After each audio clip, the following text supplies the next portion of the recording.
In today's workplace, safety and health are not just important for employee well-being, but also for organizational success.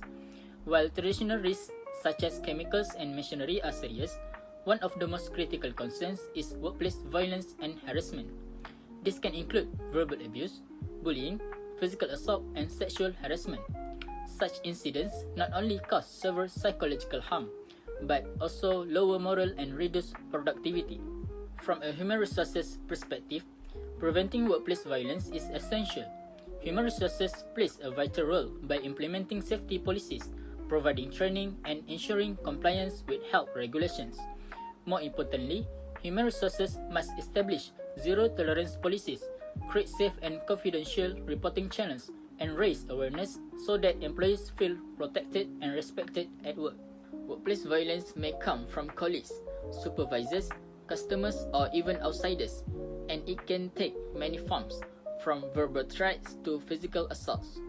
By addressing these issues effectively, organizations can reduce risk, improve productivity, and build a safer and more supportive work culture.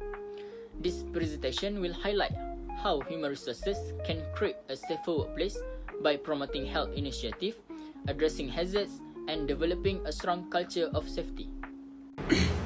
We will discuss an important issue concerning workplace bullying within the Ministry of Health Malaysia. Recently, the ministry launched the Workplace Bullying Management Guideline to address and prevent bullying among its staff.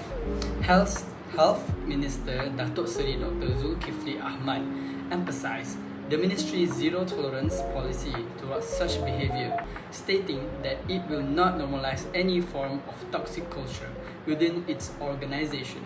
The guidelines, developed by the National Centre of Excellence for Mental Health (NCEMH), aim to foster a more empathic, professional, and supportive workplace culture. This issue has become a national concern, and in the next part of our presentation, we will discuss its positive and negative impacts, potential consequences, and possible solutions. I'll be talking about the positive impacts. Firstly, we have enchanted safety measures. This means that stricter laws, better security system, and improved emergency responses are put in places to protect people and prevent harm. Secondly, there is increased awareness. When issues are highlighted, the public becomes more conscious about the cause and consequences of violence. This leads to more education, advocacy, and people working together to make changes. Lastly, we see stronger community solidarity.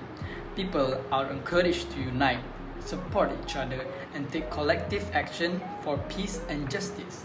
Overall, this positive impact shows how challenges can actually bring improvement to safety, knowledge, and community strength. Okay, next I will explain about the negative impacts of workplace violence. The first impact is physical and psychological harm. Victims may suffer from physical injuries such as cuts, bruises, and at the same time, they can also face serious psychological problem. For example, they may feel stress, depression, or emotional distress after the incident. The second impact is productivity loss and absenteeism. When violence happens, employees may not be able to focus well on their work. Productivity goes down because some workers may be present but mentally disengaged, while others may take more sick leave or even absent for a longer time. Lastly, there is reputational harm. If violence occurs often, the company's reputation will be damaged. This makes it harder for organizations to attract new skilled employees and also harder to keep the exiting workers because they may not feel safe working there. So overall, workplace violence not only harm individual but also affects the company's performance and image. Now, I would like to share about the potential consequence of workplace violence, which affect both employers and the company. First, let's look at the impact on employers. Workplace violence can cause physical injuries, which may range from minor bruises to serious ones. In some cases, the employee may even need hospitalization or long-term medical care. Apart from physical harm, there is also the risk of post-traumatic stress disorder or PTSD. Victims may suffer from flashbacks, nightmares, and constant fear long after the incident has happened. Finally, employers may feel unsafe at work. The constant worry that violence might happen again can reduce moral, motivation, and overall productivity. Next, we move to the impact on the company.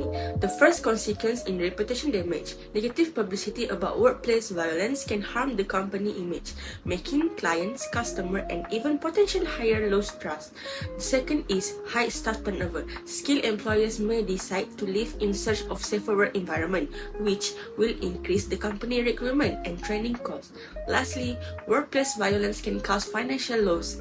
This included medical expense, legal settlement, higher insurance premium, and a loss of productivity when employees are stressed or absent. In conclusion, workplace violence not only harms employers physically and mentally, but also damages the company reputation and finances. Therefore, maintaining safety and health at the workplace is very important and should always be a top priority. Now, I will be presenting about solution for violence at work. First, for employee is preventing physical injuries, ensuring a safe workplace, reduce the risk of accidents such as slips, falls, cuts, or equipment-related injuries, addressing post-traumatic stress disorder (PTSD), providing mental health support, counseling, and wellness program help employee cope with trauma. Reducing feelings of being unsafe. Employees who feel unsafe may experience anxiety, stress, or distraction, reducing efficiency. Next is solution for company. First, preventing reputation. Damage unsafe or unhealthy workplace can damage the company image, leading to negative publicity, legal cases, and loss of trust. Reducing high staff turnover by investing in safety, mental health program, and employee support. Company retains skilled staff. Minimizing financial loss. Workplace accident and health issues can be costly due to medical claims, legal settlements, downtime, and insurance premiums. Thank you. In conclusion, workplace violence is not just a personal problem, but a serious organizational challenge. It affects employee safety, health, and emotional well-being, while also reducing productivity and damaging company reputation. The negative impacts include physical injuries, psychological distress, absenteeism, and financial losses. However, with strong policies, zero-tolerance approaches, self-reporting system, and continuous training, organizations can prevent these issues and protect their people. At the same time, it also can increase awareness and solidarity, encourage a culture of support, trust, and shared responsibility. By working together, both employees and employers can build a safer, healthier, and more productive workplace.